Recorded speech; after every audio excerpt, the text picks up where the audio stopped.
હેમંત ખવા ખોટી જમીન માપણી રદ કરોના સૂત્ર સાથે પહેરેલી ટી શર્ટથી વિવાદ થયો છે।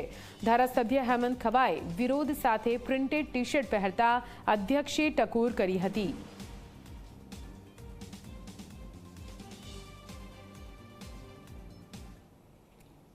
છેલ્લા 10 વર્ષથી સમગ્ર ગુજરાતના ખેડૂતો આ ખોટી અને ભૂલ ભરેલી જમીન માપણીના કારણે ખૂબ પરેશાનીઓ ભોગવી રહ્યા છે। ત્યારે અવારનવાર આ મુદ્દે રસ્તા ઉપર લોકોને સાથે રાખીને આંદોલનો કર્યા।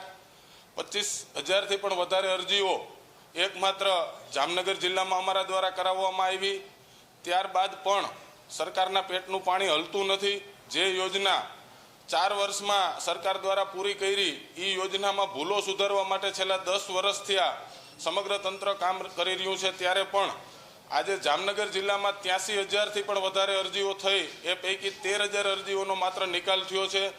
ખાલી જામનગર જિલ્લામાં આજે 70,000થી પણ વધુ અરજીઓ જમીન માપણીની પેન્ડિંગ છે। ત્યારે આ ભૂલ ભરેલી જમીન માપણી છે એ કોઈ ભૂલ નથી, પણ હું એવું કહું તો ખોટું નથી કે આ જાણી જોઈને આચરવામાં આવેલું કૌભાંડ છે।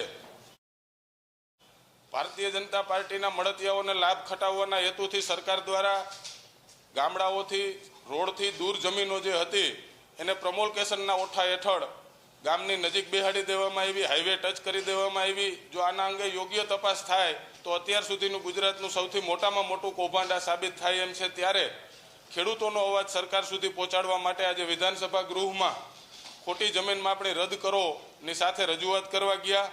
આવો ક્યાંય નિયમ નથી કે તમે આવા ટી શર્ટ પહેરી અને અંદર ના જઈ શકો, છતાં પણ આ 162ની તાનાશાહી સરકારે આજે વિધાનસભા ગૃહની બારે અમને મોકલી અને વિરોધ પ્રદર્શિત કરતા અટકાવ્યા છે। આરોગ્ય કર્મચારીઓની આ ચોક્કસ મુદતની હડતાલ હજુ પણ યથાવત છે। 20મી માર્ચે આરોગ્ય કર્મચારીઓ ગાંધીનગરમાં ધામા નાખશે। પડતર માંગણીને લઈને મુખ્યમંત્રીને રૂબરૂ આવેદનપત્ર પાઠવવામાં આવશે। આરોગ્ય અધિક મુખ્ય સચિવ સાથેની બેઠક નિષ્ફળ રહી। 20મી માર્ચે આરોગ્ય કર્મીઓને ગાંધીનગર પહોંચવા માટે આહવાન કરાયું છે। અમારા 5 તારીખના મહાસીએલ ધરણાને અંતે અમારા 2 મુખ્ય પ્રશ્નો માટે સરકારશ્રી દ્વારા કોઈ જીઆર ઠરાવ ન થતાં ના છૂટકે અનેકવાર અમે માંગણીઓ કરવા છતાં, રજૂઆત કરવા છતાં કોઈ ઠોસ નિર્ણય આવેલ નથી। તો આજ તારીખ 17/3/2025થી ગુજરાત રાજ્યના અમારી 4 કેડરના એમપીડબલ્યુ, એફએડબલ્યુ, એમપીએચએસ, એફએચએસ અચોક્કસ મુદતની હડતાલ જીઆર ઠરાવ ન થાય ત્યાં સુધી ઉતરી ગયેલ છે। અને 33 જિલ્લાના જિલ્લા કક્ષાએ, ગ્રામ્ય કક્ષાએ આરોગ્ય ઉપર અસર થશે। અમે જનતા જનાર્દનની માફી માગીએ છીએ। અમદાવાદના ધોળકાની કેડિલા કંપનીમાં 3થી વધારે કર્મચારીઓ બેભાન થઈ। જી હા, કંપનીના વોશરૂમમાં અચાનક કર્મચારીઓ બેભાન થયા। એક વર્ષાબેન રાજપૂત નામની મહિલાનું મોત, જ્યારે અન્ય 3 જેટલા કર્મચારીઓને સારવાર માટે લઈ જવામાં આવ્યા। ધોળકાની ખાનગી હોસ્પિટલમાં સારવાર માટે લઈ જવામાં આવ્યા છે।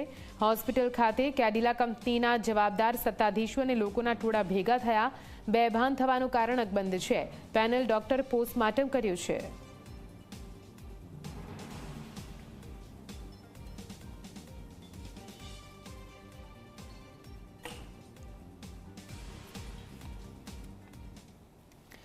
અને આ સાથે તેના સમાચારમાં બસ આટલું। પડી પણની અપડેટ માટે આપ જોતા રહો ઝી 24 કલાક। નમસ્કાર।